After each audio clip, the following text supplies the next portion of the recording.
حلال روزی ام سے انسان سن روح تپاک گژھان انسان سن دل تپاک گژھان. اس کی ایک مثال دوں گا. حضرت امام ابو حنیفہ رحمۃ اللہ علیہ ان کے 2 شاگرد تھے. ایک حضرت امام یوسف اور دوسرے تھے حضرت امام محمد. یہ دونوں ایک ساتھ پڑھتے تھے حضرت امام ابو حنیفہ رحمۃ اللہ علیہ کے پاس.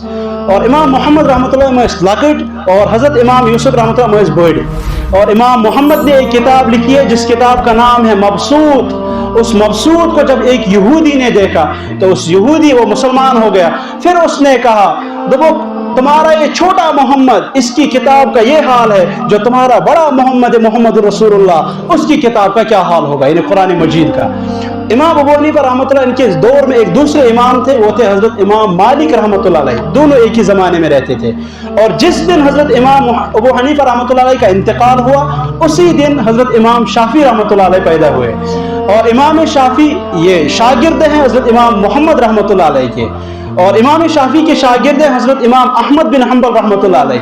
حضرت امام احمد بن حنبل بسا اوقات امام شافعی اپنے استاد کے ساتھ سامنے آیا کرتے تھے اور گھر تھے اور استاد تھے اس بسا اوقات گسا ایسے دنیا میں وچمت استاد پن شاگردن پہ ناز کنس کنس پہ اور اتھے پہ شاگردن تس پنس استاد پہ ناز یہ نازش کت حضرت امام شافعی رحمۃ اللہ علیہ سوچتے تھے میرا ایک شاگرد ہے وہ ہے امام احمد بن حنبل. اور امام احمد بن حنبل نے سوچا کہ میرے ایک استاد ہے مجھے ان پر ناز ہے وہ ہے حضرت امام شافعی رحمۃ اللہ علیہ. ایک وقت کافی وقت گزرا حضرت امام احمد بن حنبل نہیں آئے حضرت امام شافعی کے خدمت میں. امام شافعی رحمۃ اللہ استاد تھے تو حضرت امام شافعی نے خط لکھا کہ میں کمزور ہو چکا ہوں، اب میری عمر بہت زیادہ ہو گئی ہے، آپ میرے شاگرد ہیں، رشید ہونہار شاگرد ہے، آپ نے کبھی نہیں دیکھا، آپ کبھی نہیں یہاں آئے، کیا وجہ ہے؟ تو حضرت امام احمد رحمۃ اللہ علیہ نے ایک واپس خط لکھا میں انشاءاللہ فلاں تاریخ فلاں وقت میں ضرور پہنچ جاؤں گا. بہرحال وہ وقت جب آیا تو امام شافعی رحمۃ اللہ علیہ کی اپنی بچیاں گھر میں تھیں اور کہ خادم تو امن ونن کہ بچیوں اور میرے خادموں ایک مہمان ہمیں آ رہے ہیں اور وہ اس وقت امام ہے، لہذا جب وہ آئیں گے ان کا زبردست استقبال کرنا اور مہمان نوازی تو تخت فیضوں نے کہیں پر زبردست مہمان نوازی حضرت امام احمد بن حنبل رحمۃ اللہ علیہ کی کرنا. یہ مثال حضرت امام احمد بن حنبل رحمۃ اللہ علیہ امام شافعی رحمۃ اللہ سے گھر ووت اب رات کا وقت ہے اور امبروش اسمت واریہ شور گمت امام احمد بن حنبل آ رہے ہیں یہاں. تو رات کو دسترخوان بچھا، جب دسترخوان بچھا اب کھانا جب لگا تو حضرت امام احمد بن حنبل رحمۃ اللہ علیہ کبھی پلیٹ میں ادھر ہاتھ مار رہے ہیں، کبھی ادھر ہاتھ مار رہے ہیں، کبھی ادھر سے اٹھا کے کھا رہے ہیں، کبھی ادھر سے.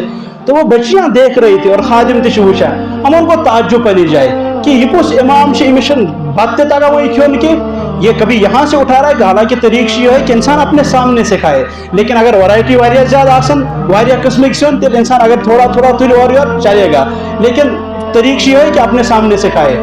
یہ امام وش کی یہ کبھی ادھر سے کبھی ادھر سے. بہرحال وقت گیا، رات کے وقت جب یہ سونے کے لیے گیا تو امام شافعی رحمۃ اللہ علیہ کی بچیوں نے اس کے لیے پانی کا انتظام رکھا ہے کہ صبح اٹھ کر وضو کریں گے، ان کو تکلیف نہیں ہوگی. وہ رات کو گئے ہیں کمرے میں، اتنی صبح خادم ہوئے بچتے ہوئے انہوں نے دیکھا کہ پانی کا لوٹا وہیں ہے. دمو چک شاید امام احمد بن حنبل رحمۃ اللہ شہید تھی کہ رات کھوتے ہیں اتھے پہ اور بیچ کھون واریہ زیادہ. نیک لوگوں ہند عادت سے قلت طعام تم واریہ کم کھواں کہ اس سے ان کی روح جو ہے وہ بیدار رہتی ہے اور جلدی انسان بیدار ہو جاتا ہے. صبح کو وقت دیتی وہ لوٹتے آتی مطلب ان تہجد وحجد تو پورمت یاز امشن کی ہی کورمت. تو حضرت امام شافعی رحمۃ اللہ علیہ سے بچیوں نے شکایت کی حضرت ہمارے ابو آپ تو اپنے شاگرد کی بہت تعریف کر رہے تھے کہ وہ امام ہے اور اتنے اچھے ہیں تو وہ کیا ہوا؟ اس نے تو تہجد بھی نہیں پڑھی ہے اور رات کو کھانا بھی بد تہذیبی سے کھایا ہے، یہ کیا وجہ ہے؟ حضرت امام شافعی رحمۃ اللہ نے بلایا اپنے شاگردوں کو امام احمد بن حنبل کو، کہا امام احمد بن حنبل میرے شاگرد یہ تمہارے اندر کیسی تبدیلی آ چکی ہے، عجیب قسم کی تبدیلی، کیا استاد نے یہی سکھایا تھا تجھے؟ کہا حضرت بات بالکل آپ ٹھیک کہہ رہے ہیں لیکن آپ کے گھر میں حلال روزی ہے. جب میں نے کل رات کو کھانا شروع کیا تو مجھے یہ محسوس ہو رہا تھا کبھی یہاں انوارات اتر رہے ہیں اللہ کی طرف سے اور کبھی یہاں نور اتر رہا ہے اللہ کی طرف سے، اس لیے میں یہاں بھی ہاتھ مار رہا تھا یہاں بھی ہاتھ مار رہا تھا. اور اس کھانے کا یہ اثر ہوا جب میں رات کو اندر گیا میں نہیں سویا، میں نے قرآن کریم کی تلاوت شروع کی. ایک آیت پہ میں جب پہنچا اس ایک آیت سے پوری رات میں نے اسی ایک آیت سے 100 مسائل نکالے ہیں. اللہ اکبر، 100 مسئلے ایک آیت سے نکالے ہیں اور اسی وضو سے میں نے تہجد بھی پڑھی ہے اور اسی رات کے وضو سے میں نے فجر کی نماز بھی پڑھی ہے، بالکل نہیں سویا. یہ انوارات ہیں حلال روزی کے، لہٰذا ہم بھی انشاءاللہ کوشش کریں حلال روزی کھانے کی.